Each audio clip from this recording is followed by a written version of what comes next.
উপরে তাকে দেখুন বন্ধুরা, একটা বাচ্চা ছেলে, সে কিছুই বোঝে না, তাও দেখুন এটিএম থেকে কিভাবে টাকা তুলতে হয় সে ভালো করে জানে। ভিডিওটি ইন্টারেস্টিং ভিডিও, তো বন্ধুরা ভিডিওটি কেউ স্কিপ করবেন না, ধৈর্য সহকারে ভিডিওটি দেখতে থাকুন, অনেক ভালো লাগবে। একটা মেয়ে আছে, সে এটিএম থেকে টাকা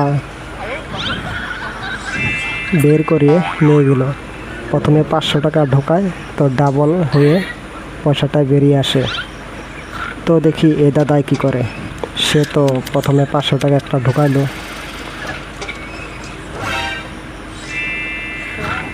সে ডাবল পেয়ে গেল।